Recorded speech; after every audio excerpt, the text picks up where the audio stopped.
Pinapanood ko yan sa ngayon, Kapeso, bago lang ako matapos. Ngayon binasa niya mga comment dyan, sabi nilang Jane. So yung pangalawa, napanood ko na pala yun kanina. Pero hindi ko muna isasama yun dito kasi may mga magagandang topic. Hindi lang yun may nakarating din sa akin na yung topic ni Joel Salcedo kagabi. Grabe yun ang magandang bigyan ng opinion. Oo. Sinabihan ba namang tanga yung mga vlogger? Yan ang gusto kong bigyan ng opinion mamaya. Ibahin natin yung topic na yun. Okay, nabas sa live niya si Dodong, sabi ni Jovito Ranido Althar. Sa nakikita ko nga, kasi labo-labo na dyan Labo-labo na. Yun nga free tayong magbigay ng opinion. Pero sila or si Jovilito, big deal sa kanya yung comment na yun. Binigyan niya agad ng reaction para may mapag-usapan na naman sila. Exactly, Heartburn of Dubai.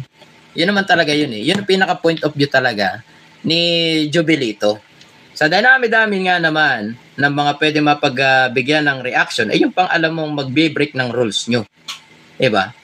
Sa dinami-dami na pwede mo reactionan dyan sa inyo. Diba? Pwede mo naman reactionan yung pag-aala nila sa Singapore, sa ibang bansa. Diba? Pero mas binigyan niya ng attention, point of view, ay yung comment ng isang commentator. So babasahin din natin yun maya-maya ng konti. Yun munang mga comment nyo kasi bumabalik sa dulo.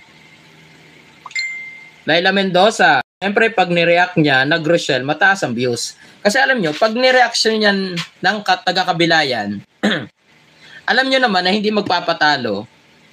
Kilala ko na yan Kilala ko na yung mga viewers, supporters ng Rochelle community. Diba? Tahimik yan, pero wag lang kakantiin. Diba? Tahimik ang community yan. Diba? Especially sila Dodong, ang Raw Boys. Tumutulong ang mga yun Una nga, 'di ba, anong binigay na issue sa kanila.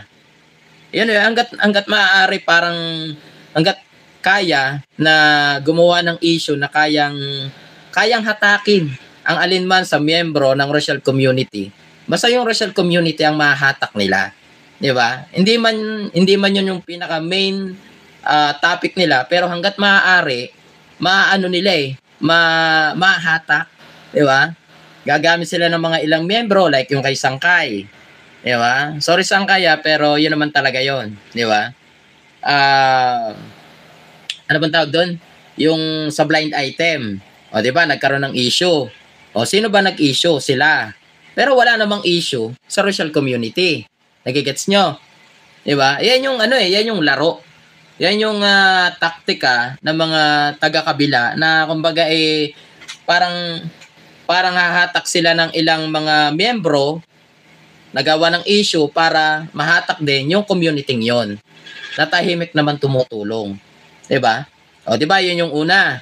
Isang beses pa nga lang ako nakapagbigay ng reaction diyan. Kung di lang sumama yung pakiramdam ko. Pero kung titingnan niyo mga kapatid, yun yung talaga yung ginagawa nila. Makagawa lang sila ng issue para hatakin lang ang Rochelle community.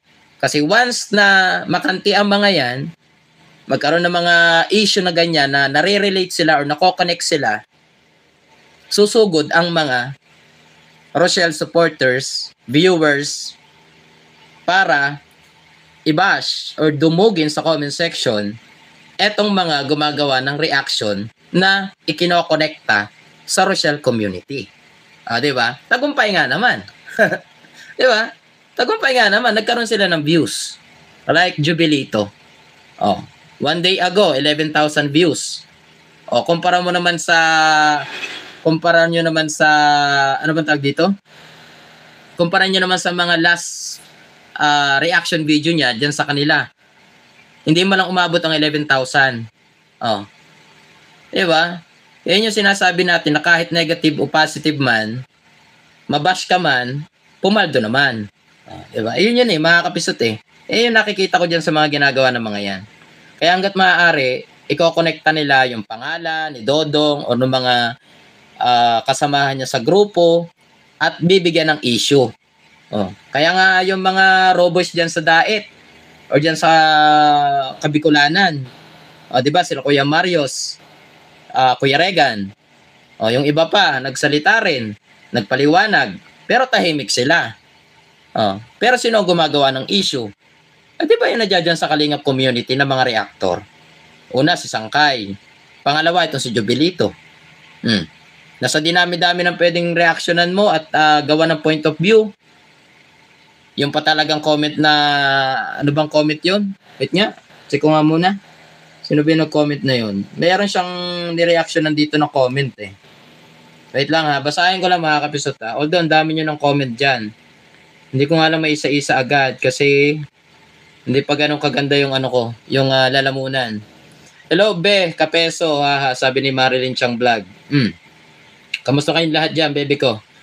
Tapos na sa Kapeso. Kalimutan lang. Sige, walang problema. 267, 576 live viewers. Okay, pwede na yan. Miss Bonfire, kay Bonfire Togashi, maraming salamat sa mga ano dyan, mga effort. Maraming salamat, bro. Okay, wait lang basahin ko lang itong kay Jobilito. Ayan. So dito kasi, may comment siyang, sino ba ito? Ano ba ito? Clarito Hitones. Okay, basa tayo. Sabi dito ni Sir Clarito, or babae ba ito? Pero nakalagay dito, Clarito Hitones. Parang pamilya sa akin. Minsan narinig ko yata ito. Shoutout Sir Jobilito. Hanggang Bicol lang ba ang kayang abutin ng tulong ng Kalingap? Ang Cebu, marami ang nangangailangan ng tulong ngayon. Ngayon naman sa Davao, nakaka-proud ang dating Kalingap na inihiwalay. Umabot na sa Cebu upang tumulong tulong sa TV channel. Team Rochelle. Ganon din sila King Lax at Pugong Biyahero. Ang Kalingap nasaan? Yung hari at prinsipe hanggang dait lang pala. Lalo na ang mga Kalingap partners nila. Puro lang forma ang yayabang pa. Aray ko. Pero meron 22 replies. Kaso hindi ko naman makiklik yan dahil screenshot lang yan. Although talagang lahat naman dito, no mga kapatid, ito yung ginawa ng title naman ni Jobilito na Team Kalingap hindi daw tumulong sa nasalanta ng lindol sa Davao. Okay? Stop comparison. Wala tayong alam. Tumulong sa nasalanta ng lindol and then the rest yung mag-ama dito sa kabila. Okay, stop comparison. Alam niyo mga kapisota, ito naman talaga yung katotohanan dyan. Minsan talaga hindi maiiwasan na ang bawat isa, lalo na sa mga ganyang hanay na mga charity ang content, hindi mo talaga maiiwasan dyan yung mga comparison. Lalo na sa mga comment section. Tandaan nyo, kahit anumang gawin nyo, kahit anong gawin, kahit ano pang ipagbawal nyo o kung ano man, hindi talaga maiiwasan ng comparison. No? Especially sa kapanahunan ng mga sakuna. Tulad nitong nangyaring to, di ba? Nagkaroon ng lindol sa Cebu. So, ilang linggo na nakakalipas, di ba? Ilang linggo na nakakalipas. Kahit doon sa mga live ko dati, and live ni Doc Lat, may nag-comment din at nagtatanong, kailan sila pupunta ng Cebu? Sabi ko, hindi ko po alam. Doon po kayo sa kanila magtanong, hindi po sa amin. Ginanong ko. Ngayon, sa mga sumunod na araw, may nakapag-tune in ako dito kay Doc Lat, and meron ding nag-comment, hinahanap din sila at kung kailan daw sila pupunta sa Cebu. Pero ang sagot nga doon ni Doc Lat, sabi niya, malayo daw ang Cebu. Malayo daw. Siyempre, nasa Luzon daw sila. Ang mga kaya lang pumunta dyan, yung mga nadyan sa Davao or nadyan sa malapit sa Cebu. Diba? Nagbigay pa nga siya nag-drop ni pa nga itong si Doc Lat na sila Pugong Biyahero. Diba? And eto nga, sila Dodong na nadyan lang daw sa Davao. Isang biyahe lang daw, sabing ganon. Ang naisip ko naman, mga kapisot, kaya may mga naghahanap sa inyo, no? Kaya may mga naghahanap. Ito kasi dito, ang pinipinpoint dito ni Jobilito is huwag ikumpara.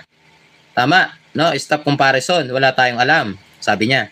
Hindi talaga maiwasan yan. Kasi may mga maghahanap. Ngayon, pag may naghanap at may katulad ng sagot ni Doc Lat, di ba? Sinagot ni Doc Lat yung nag-comment sa kanya, sa live niya. At ang sabi nga niya, malayo nga raw ang Cebu. Okay? So possible na hindi talaga makakapunta doon kasi yung layo ang idinadahilan niya. Okay? Na hindi sila makapunta sa Cebu at makapagbigay ng ano man pwede nilang itulong sa mga nasalanta ng lindol dyan sa Cebu. Ngayon, hindi na maiiwasan dyan ang comparison. After ng paghahanap sa kanila, nandiyan naman ang kasunod niyan is comparison. No? Hindi maiiwasan yan eh. Kasi alam ng mga karamihan na lagi naman silang nasasama sa mga top 1, top 2, top most or most charity vlogger in the Philippines, 'di ba? Hindi maiiwasan 'yon na hanapin kayo. Pag hindi kayo nagpunta, maikukumpara na kayo sa iba na mga charity vlogger na pumunta naman. Kasi nga, kasama kayo sa mga sikat. 'Di ba? Na mga tumutulong daw sa mga kababayan. Kaya hindi maiiwasan na ikumpara kayo sa iba na nagpunta naman sa Cebu. 'Di ba? Hindi po maiiwasan 'yon, mga kapisot. Kahit paanong gawin niyo. Siguro maiiwasan lang 'yan kung i-comment turn off niyo 'yan. Pero 'yan po ay kalayaan ng bawat isa. No? Hindi talaga maiiwasan yung comparison eh. Kahit sa mo, baliktarin mo man 'yan, hindi maiiwasan ang comparison diyan.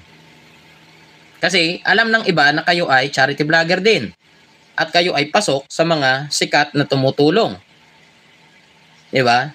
Sa mga kababayan. At kayo din naman na nagbigay ng statement dati na marahil ay pinangahawakan ng mga supporters nyo na marahil nasa Cebu. Baka naman nakakalimutan nyo na yung sinabi nyo dati na lilibutin nyo ang buong Pilipinas, makapaglingap lamang. 'Di ba? May mga bagay pa nga kayo dati sa mga natatandaan ko, sa mga live nyo, 'di ba? Ng mga kapanahunan na nadudumpa ako diyan sa community nyo.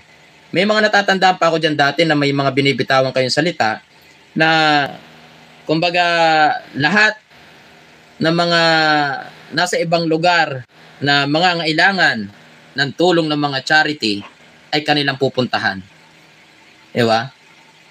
Mapa, Luzon, Visayas man yan, o Mindanao. 'Di ba? Yung mga kasagsagan pa dati na nagbibigay din ako alam ko nagbigay ako diyan dati sa Calamity Fund eh. Sa kanila.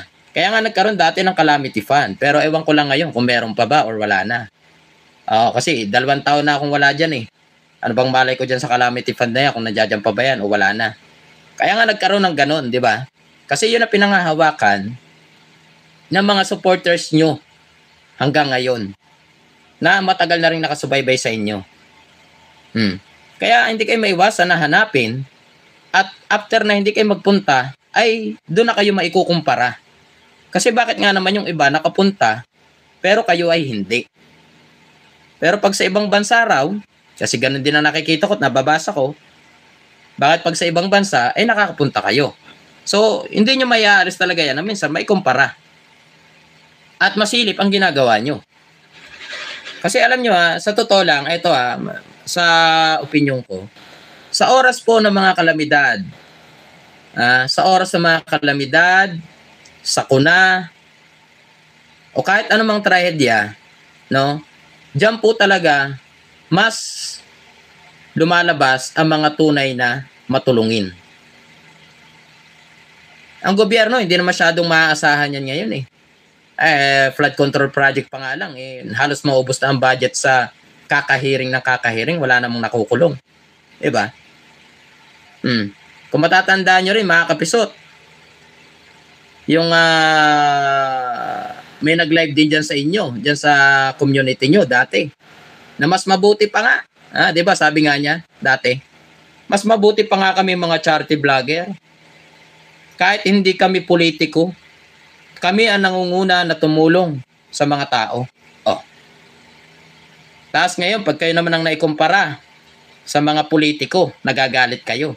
Pero kayo na nga nagkumpara dati ng sarili nyo sa mga politiko na mas magaling kayo kumpara sa mga nasa gobyerno.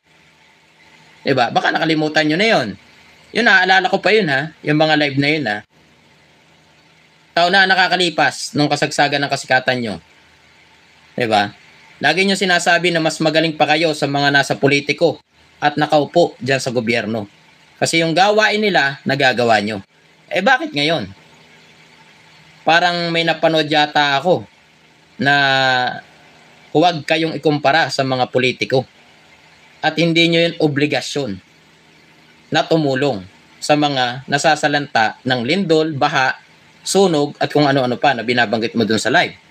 Diba? May narinig akong ganyan ngayon Pinanood ko lang, kani-kanina. Pero ibahin natin ng ano yun, ng topic. Diba? Kayo dati ang nagsasalita ng ganyan. Kaya iyan yung pinangahawakan ng mga supporters nyo until now na nanonood at naniniwala sa inyo. Kaya nga yung iba, nagpapasalamat na kung sino pa yung mga hindi totally sikat at mga maliliit lang yung subscribers, hindi pasok dun sa mga criteria na mga MOS, charity vlogger, top 1 charity vlogger, etc. Pero nandoon sa Cebu, tumulong. Nandyan sa Davao na tumutulong. Diba? Hindi talaga mga kapatid. Yan po ang tandaan nyo.